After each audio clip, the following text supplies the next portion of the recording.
Magandang araw mga bossing ko. Shoutout muna kay Idol. Salamat sa tinapay. So ngayong araw mga bossing, yung ating bablog na unit is isa pong pannegosyo. So kung naghahanap ka ng pannegosyong unit, baka po pwede ito sa'yo. Isa po itong Toyota Hilux Tamaraw na 2.4 liters turbo diesel FB body. Ang price nito sa brand new mga bossing 1,130,000. So sa atin makukuha mo lang to sa halagang 795,000 mga boss, no? Good as fast break price mga bossing. Tapos ang mileage lang nito is 13,000 kilometer. Kaya kung interesado ka, so tara. Eto na mga bossing ko. Kutang ko lang ng bahagya ha. Naka Bridgestone tires yan. R14 yung kanyang steel rim. Lahat ng gulo naka Bridgestone. So all stock pa. Tapos yung interior niya, ito. Naka seat cover pa yan. Okay, so may mga concern natin ko konti, papakita ko rin para at least transparent mga boss. Tapos dito sa likuran, naka-plastic pa yung mga upuan. Dito rin sa kabilang side, so dual aircon naman po ito. Yan, so baka ubra, kung meron kayong laundry shop, o kaya meron kayong water station, bigasan, ano pa ba, so transport business, so baka ubra to mga bossing ha. So, pwede itong apply sa financing. Mag-comment lang kayo if ever na gusto niyo yung financing mga boss. So, noong nakaraan di tayo nag-offer ng financing.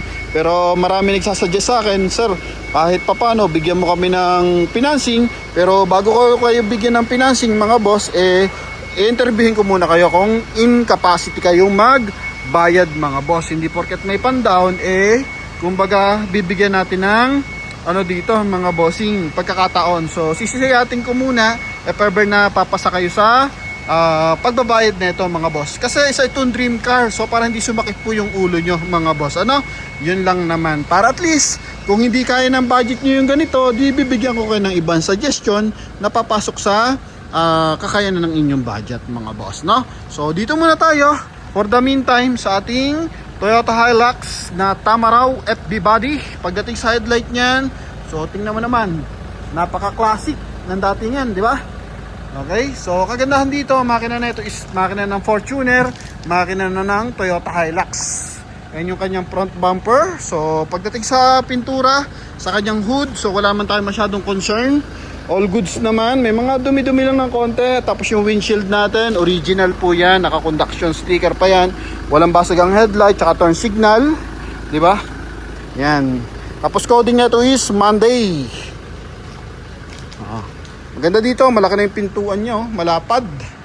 Tapos dito mga bossing sa side natin is, yun nga, nabanggit ko na kanina, Bridgestone tires na 90% red light pa, naka 5 stud na rin, steel rim.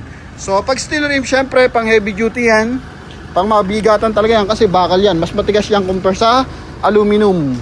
Then sa likuran, so naka lip spring to or naka molye para if in case mga boss magkakarga tayo ng sobrang bibigat, so kakayanin ng ating likuran mga boss, no? Para hindi basta-basta dadapa, and same time naka chassis yan.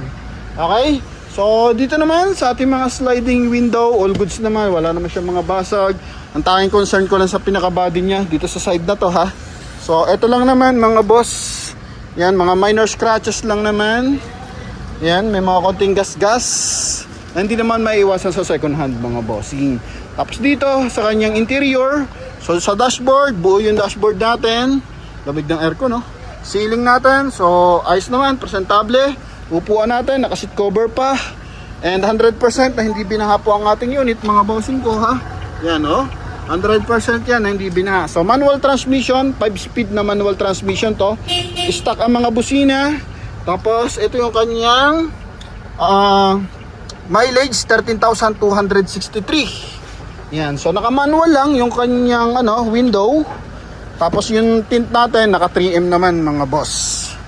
Okay, so sa mga scratches pagdating dito sa kanyang door panel, so wala masyado mga bossing. Doon lang talaga sa outside, so may mga konti siguro na gas-gas mga bossing ha.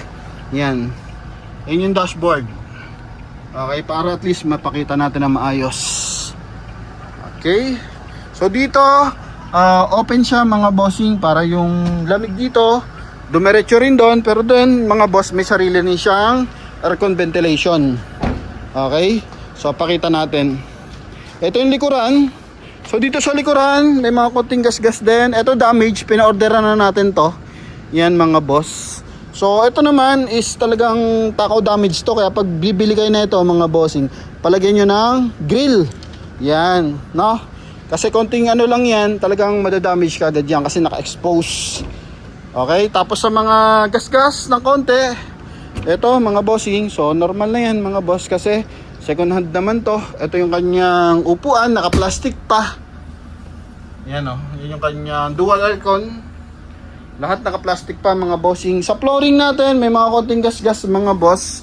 Pero wala pa siya mga kalakalawang mga bossing, ha? Yan. Ito yung ceiling. Sa ceiling naman, ano lang naman yan, kumbaga natanggal lang dito. You know, so isisiksik lang naman yan mga boss. Okay, so pero hindi siya totally damaged. Then ito yung door panel niya sa likod. So siguro nagamit na to ng bahagya sa kanilang negosyo. And baka hindi nagtagumpay yung negosyo or baka may iba reason. Kaya ito, nasa natin na to ngayon mga boss. Okay, ito yung kabilang side. So lahat naman ng gulong, Bridgestone and Series 2025. Yan ha. So pinapakita ko lang para at least transparent mga boss. Yan yung kaha niya.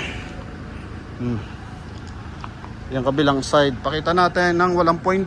Tapos pakita din natin yung kanyang widely open na mga pintuan. Yan, so para at least ma-demo natin kung paano ang tamang paggamit dito.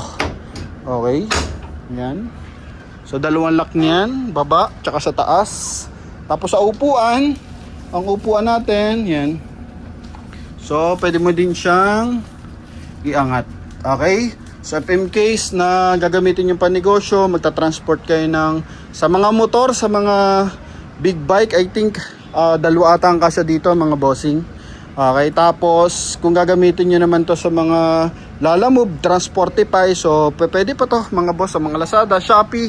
Yan, yun nga, water station, gas station, tapos bigasan, so pwede siya mga boss. Ganyan siya kalapad. Oh, di ba? Oh. Ito yung tindig. So may tindig pa rin mga boss, pero at least yung presyo, makaka-discount ka ng magkano? 1.1, tapos pagpalagay natin 800, so 330, so 325 yung discount mga bossing, no? Okay, kasi 795 lang naman to. Kaya sa mga nakaka-interest mga bossing, try natin ipa-quote sa financing, basta mag-comment lang kayo mga bossing ko. Okay, so kahit sariwa to, syempre papakita ko pa rin yung kanyang engine bay. All goods to, syempre bagong bago, lumang ang tama raw, napapakinabangan natin ng mas matagal eh. So what more pa tong bagong bago mga boss. So kung gusto niyo lang makamura, pwede naman to. Pero kung mas gusto niyo is brand new, so wala naman pong problema doon mga bossing ko. So yung pinapakita natin is an option o unit lang mga boss, no? Hindi ko pinipilit yung ating mga unit mga boss. Okay? Yan, so pwede kayo magdala ng mekaniko, pwede niyo i-scan yung unit natin. So advice nyo lang ako kung kailan mga boss. Yan ha. Hindi masasama. Yun.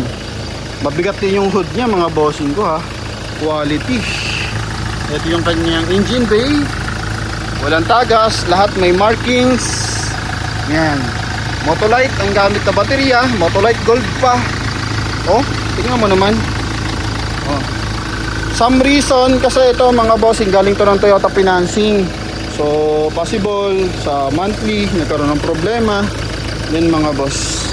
Okay, pero pagdating sa unit, so yun, goods na goods to. Kaya nga sabi ko sa mga mag-a-apply ng financing dito mga boss, hindi porket may pan-down kayo, ano na natin, isusugod na agad natin yung inyong pan-down. So ang gagawin ko, interviewin ko muna kayo, tapos papakot natin kung magkano lalabas na monthly neto.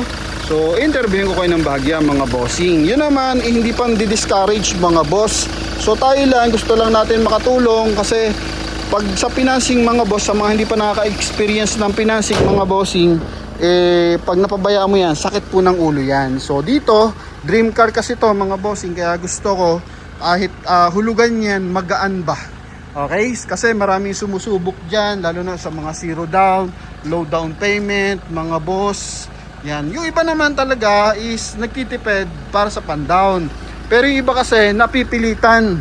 Okay, so kahit meron silang 20,000 na pan down, pero hindi nila naisip yung kanilang monthly, kung gaano kabigat mga boss. Yun lang naman ang gusto ko dyan mangyari. Para at least, maiwasan natin yung sakit ng ulo. So maraming tumatawag sa akin dyan mga bossing about sa ganyang concern. Kumbaga, 4 na taon na nahulugan, tapos magkakaroon lang sila ng konting delay, tapos gusto ng bangko, hatake na mga boss. Di ba nakakadismaya yan mga bossing ko, ano?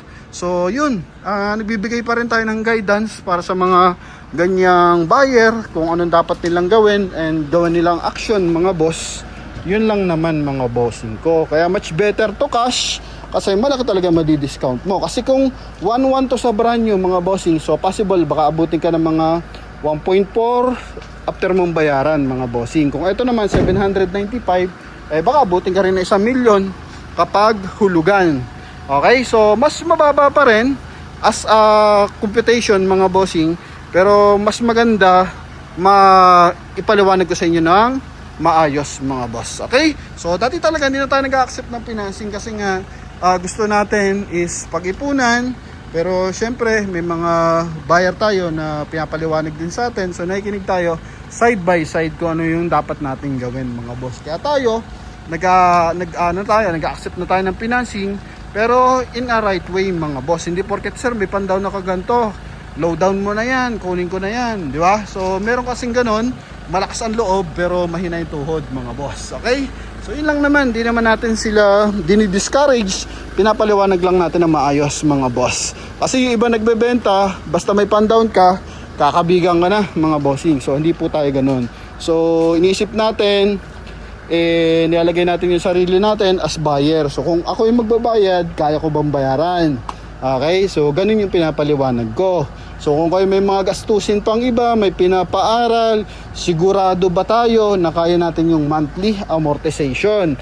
If in case na magkaroon ng problem yung ating pinagkukunan ng income, may iba ba tayong source of income para mabayaran yung monthly amortization natin? Kasi dito walang excuses. Okay, kaya may emergency ka sa pamilya, mayroong kalamidad, so tuloy ang bayad mga boss. Kita nyo, ng pandemic, sobrang kadami ang nahatakan. And doon, marami rin dong nagkaroon ng concern kasi mayroong mga buyer doon na ready talaga yung pera nila, nasa bangko, i-debit na lang ng bangko, so hindi pa nila dinebit. So anong nangyari?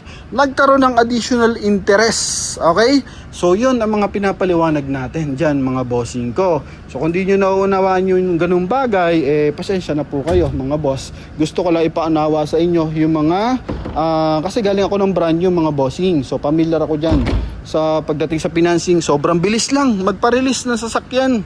Okay, kapag may pera ka and may mga requirements ka, approve ka agad. Walang 1 linggo magkakasasakyan ka mga boss. So ang problema noon, pagka-release doon, happy yung mga agent, yung mga nagbenta, mga boss. Siyempre kayo, unang 1 linggo, happy rin kayo. Pero pag na-realize nyo na yung monthly, pagdating ng ilang buwan, mga bossing ko, so doon na nagkakaroon ng problem. So ayaw ko naman na ganun. So sa hirap ng buhay natin sa Pilipinas, magkakaroon pa tayo ng mga ganung problema, financial, dahil sa mga sasakyan mga boss. So kung ano yung kaya ng budget, yun yung natin, kuunin natin mga boss. Pero kung di kaya, di doon lang tayo sa kaya mga boss. So dito ay tulad ng iba na ipupush porket may income kasi nga business. So nandun naman tayo nasa business, pero magkakaiba tayo ng klase ng pagbi-business mga bossing ko. So yun lang naman sa mga lahat na nagkaka-interest dito. Tawag lang sa ating contact number na nasa screen. Connected po yun ng Viber and WhatsApp mga boss. Mas mababa to ang presyo natin mga bossing ha. Most likely ng bentahan nito nasa 880, 860. Sa atin mga boss, good as fast break lang. Binigay lang to ng tropa sa atin sa halagang 795,000 mga boss. So gusto ko lang kasama yung transfer of ownership mga bossing ha. So yun lang, thank you.